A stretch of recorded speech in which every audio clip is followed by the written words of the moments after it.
የልደታ ክፍለ ከተማ አስተዳደር በዛሬው ዕለት ስራ ያስጀመራቸው የተለያዩ ክንውኖች በአስተዳደሩ የሚሰጡ አገልግሎቶችና አስተዳደሩ የያዛቸውን ግቦች በላቀ ሁኔታ ለማሳካት ምቹ ሁኔታን እንደሚፈጥሩ በምርቃቱ ወቅት ተገልጿል። በላቀ ትጋትና ቁርጠኝነት ህዝብን በታማኝነት እያገለገሉ ላሉ ሰራተኞች ምቹ የስራ ቦታና ሁኔታን በመፍጠሩ ረገድ የልደታ ክፍለ ከተማ አስተዳደር ከከተማው አስተዳደር ጋር በመናበብ እየሰራቸው የሚገኙና በዛሬው ዕለት ተመርቀው ስራ የጀመሩ ስፍራዎችን እንዳብነት ማንሳት እንችላለን።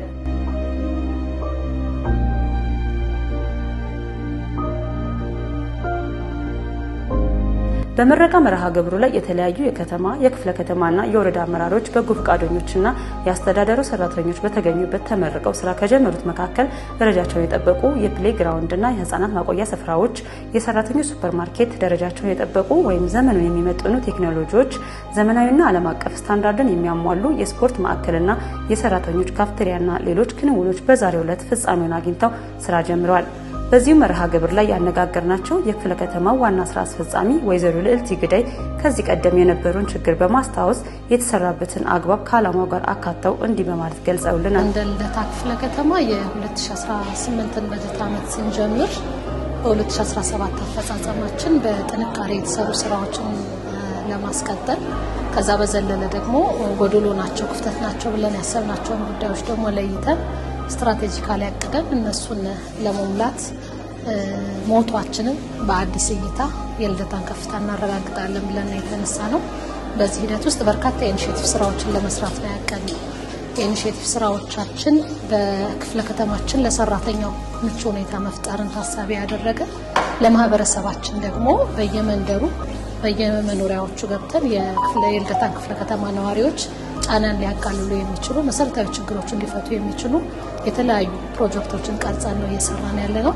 ዛሬ ያያችሁት እንደ ክፍለ ከተማችን ሰራተኛ ህንጻው ያው በቅርብ ጊዜ ደረጃውን ጠብቆ በተሻለ ሁኔታ ነው የተመረቀው። ብዙ ምቹ ሁኔታዎችም ነበሩት። ነገር ግን በዚህኛው በጀት ዓመት የጎደሉ የቀሩትን ክፍተቶች አይተን እነዛን ክፍተቶች የመሙላት ስራ ነው የሰራነው። እንደ ልደታ ክፍለ ከተማ ያሉ ሰራተኞቻችን በመናመጣቸው ውጤቶች ሁሉ ባሉ መልካም አገልግሎቶች ሁሉ ሰራተኞቻችን ድርሻቸው እጅግ በጣም ከፍተኛ ነው። የበለጠም ነው የሰራነው። በዚህ ሂደት ውስጥ ሰራተኞቻችን ተጠቃሚ ይሆናሉ። በነፃ ነው አገልግሎትን የሚያገኙት። ተነቃቅተው ስራ ለመስራትም ጤናቸውንም ለመጠበቅ እጅግ በጣም ማህበራዊ ግንኙነታቸውንም ጭምር ካስተዳደሩ ጋር ያላቸውንም ኢንቲሜሲ ለማጠናከር ትልቅ አቅም አለው። የካፌ አገልግሎቱ ስታንዳርዱን ወደ መጠበቅ ነው ያመጣነው። እንደዛ ስናደርግ በሁለት መልኩ ነው። አንደኛ ከተማ አስተዳደሩ ያለው ጥቅል የዓመቱን በጀት 70%ን ወደ ካፒታል አዙሮ ልማት ላይ ነው እያዋለ ያለው።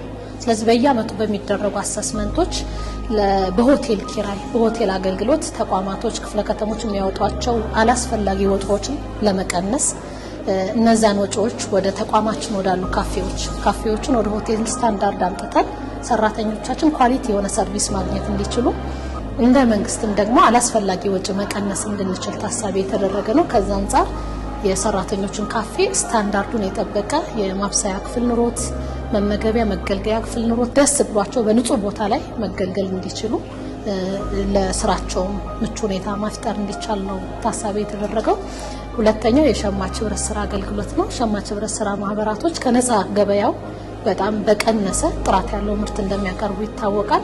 አገልግሎታቸውን ወደ ተቋም እንዲመጣ ከተማ አስተዳደሩ ማቅጣጫ በሰጠው መሰረት እኛም እንደ ልደታ ክፍለ ከተማችን ላይ ያለንን ሰራተኛ ሰርቭ ሊያደርግ የሚችል ሊያገለግል የሚችል የክፍለ ከተማው ዩኒየን የራሱን የሆነ ሱፐርማርኬት እንዲከፍት አድርገን ሁሉንም የግብርናም የኢንዱስትሪ ምርቶች በተመጣጣኝ ዋጋ ውጭ ካለው ገበያ ከ50 ብር እስከ 30 ብር ቅናሽ ያላቸው የኢንዱስትሪም የግብርና ምርትም አትክልትም እንደዚሁ ምርት ማግኘት እንዲችሉ ሁኔታዎችን አመቻችተናል። በዚህ ደግሞ ሰራተኛችን ደስተኛ ነው። ሌላው ያው ዴኬር አለ፣ የቆየ የተሰራ ቆንጆ ዴኬር አለ። ነገር ግን ከዴኬሩ በዘለለ ደግሞ ህፃናቶች ከዴኬሩ ወጣ ብለው አየር መናፈስ፣ መጫወት፣ መዝናናት ሲያስፈልጋቸው ደግሞ ያንን መገልገል እንዲችሉ የህፃናት መጫወቻ ፕሌግራውንድ ደረጃውን የጠበቀ ሰርተናል። ይህንን ሁሉ ስናደርግ ከተማ አስተዳደሩ ሰራተኞችን ከመደጎም አንጻር ይዞ እየሰራውን ያለውን ጥቅሉን ከተማ አስተዳደር ብቻ ከምንጠብቅ እንደ ክፍለ ከተማችን በራስ አቅም ደግሞ በወረደልን አሰራር መሰረት የሰራተኞችን እርካታ ሊያረጋግጡ የሚችሉ ጉለቶችን ለይተን እየሰራን ያለነው። ይሄንን በተቋማችን ስናደርግ ከተቋማችን ውጭ ደግሞ የልደታ ክፍለ ከተማ ነዋሪ ፍትሃዊ ልማትን የምናረጋግጥበት የጂ4 ቤት ግንባታዎችን ጀምረናል። የማህበረሰብ አቀፍ ዴይኬሮችን ገንብተናል። በተለይ በእነዚህ የማህበር አቀፍ ዴይኬሮች እናቶች መስራት እየቻሉ መስራት የሚያስችል ሁኔታ ያላቸው ነገር ግን በልጅ ምክንያት በሰራተኛ አፎርድ ማድረግ ስለማይችሉ ቤት ነው የሚውሉት። ስለዚህ ልጆቻቸውን እንደ መንግስት ተቀብለን የተመጣጠነ ምግብ እያበላን የሰለጠነ ሞግዚት ቀጥረን ብንይዝላቸው ወጥተው ተጨማሪ ገቢ ማግኘት የሚችሉባቸውንም ስራዎች መስራት እንዲችሉ በርካታ ፐብሊክ ዴይኬሮችን በየመንደሩ እየገባን ለህፃናት መጫወቻ የሚሆኑ ፐብሊክ ዴይኬር፣ የፕሌግራውንዶች፣ የስፖርት ማዘውተሪያዎች እና የተለያዩ ኢኒሼቲቮች እየሰራን ያለ ነው። እነዚህን ሁሉ ስራዎች ስንሰራ ሰራተኛው የራሱን አስተዋጽኦ እያበረከተልንም ነው። ለዚህም ተግባራታቸው ሊመሰገኑ ይገባል። በቀጣይም ተመሳሳይ ይዘት ያላቸው ተግባራቶች እንደ ልደታ ክፍለ ከተማ ይሰራሉ። ስራው ሲሰራም የአብሮነት ባህላችንን አጠናክረን ልናስቀጥል ይገባል በማለት ኃላፊዋ በቃለ መጠይቅ ይህ ሁሉ የምናደርገው ባልነው ልክ እንደገባ ነው ቃል የልደታን ከፍታ በአዲስ እይታ እናረጋግጣለን ብለን ነው። በዚህ ሂደት ውስጥ ደግሞ የሰራተኛችን አበርክቶ እጅግ በጣም ከፍተኛ ነው። በቢሮ ስራቸው ብቻ ሳይገደቡ ለያዝናቸው ኢኒሼቲቭ ስራዎች ስኬትም እውቀታቸውን ጉልበታቸውን ሳይሰስቱ እየሰሩ ስለሆነ እጅግ በጣም በዚህ አጋጣሚ ሰራተኞቻችንን ማመስገን እንፈልጋለን። ይሄ ጅምር ነው። ቀጣይም የጎደለ ነገር እያየን እያስተካከለን እንሄዳለን። ክፍለ ከተማችንን በጋራ አስተዳደሩ ከሰራተኞቹ ጋር ተቀናጅቶ ከማህበረሰቡ ጋር ተቀናጅቶ ለውጥን ያረጋግጣል ብለን ነው የምናስበው። ጥሩ ስራ እንዳያችሁም ተስፋ አደርጋለሁ። ምቹ የስራ አካባቢን በመፍጠር እንዲሁም ሴቶችን ከማበረታታት አንጻር ልጆቻቸውን ካለምንም ሀሳብና ጭንቀት ኪሳቸውን በሚቆጥብ ደረጃ የህፃናት መጫወቻና ማቆያ ማዕከል መሰራቱ የመንግስት ሰራተኛው ከነበረው በተሻለ መልኩ ስራውን በጥራት በቅልጥፍናና በሀቀኝነት ለመስራት እንደሚያነሳሳው ማሳያ ተግባራቶች ሲሆኑ ለተገልጋዩም እንግልትን የሚቀንሱ ናቸው። ቀጣይም የተያዙ እቅዶችን በማሳካት ከተማችን ብሎም ክፍለ ከተማችን የያዘችውን ራዕይ እውን ማድረግ ይገባል በማለት መልእክታችንን በማስተላለፍ ዝግጅታችን ቋጨን። ሰላም።